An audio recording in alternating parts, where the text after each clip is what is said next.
Welcome to Get Gilliam's channel. Today, we are going to learn the comparison of Coda and Notion, focusing on their features, flexibility, and collaboration.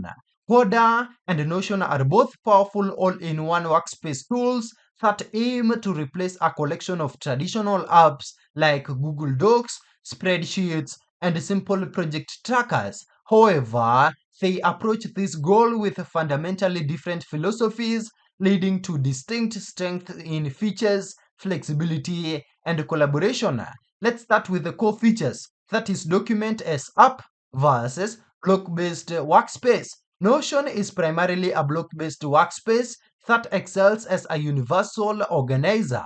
Its strength lies in its clean, intuitive interface, making it an ideal choice for note-taking, creating vast knowledge bases, that is wikis, and simple project management. Notion's databases are excellent for visual organization, allowing users to switch easily between table, board, and calendar views. However, its built-in formulas and data manipulation capabilities are more basic, meaning users often have to resort to external tools like Zapier for complex automation and integrations. Coda, by contrast, is designed as a document that can be an app.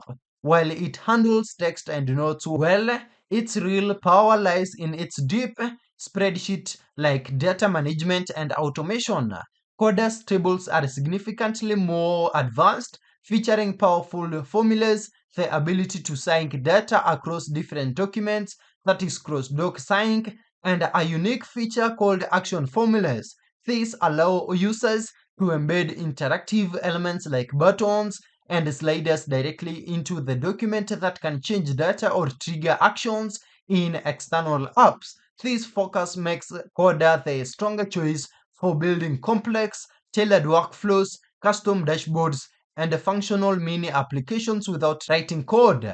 Now let's also check on flexibility and learning curve. When it comes to flexibility, the two platforms trade places depending on the type of flexibility you need. Notion boasts a shallower learning curve and is instantly intuitive. Its drag and drop block-based system offers fantastic visual flexibility, making it quick and easy for beginners to set up appealing layouts for any purpose, for personal habit trackers to team wikis. The enormous active community also provides a near-endless supply of free pre-built templates. Coda has a steeper learning curve as its formula language and advanced building blocks require more time to master. However, this investment unlocks a much higher ceiling for functional flexibility.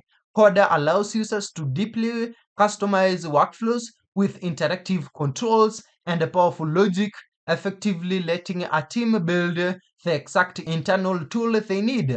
For complex, data-heavy use cases, Coda is ultimately the more flexible tool as it can be molded into true, unique applications. Now let's also check on collaboration and cost model.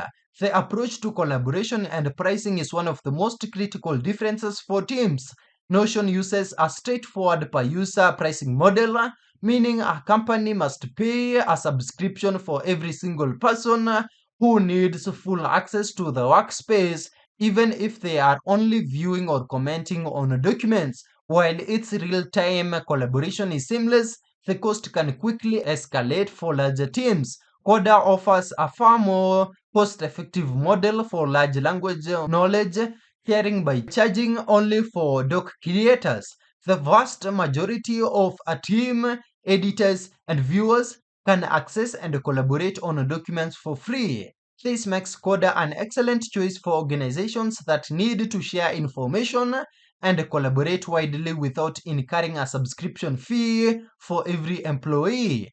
The core collaboration experience is strong on both platforms, but Coda's pricing structure is a significant advantage for budget-conscious teams and companies with many employees who only need to consume content. And that's it. Thank you for watching. If this video is helpful, then please leave a like and subscribe to my channel for more videos like this.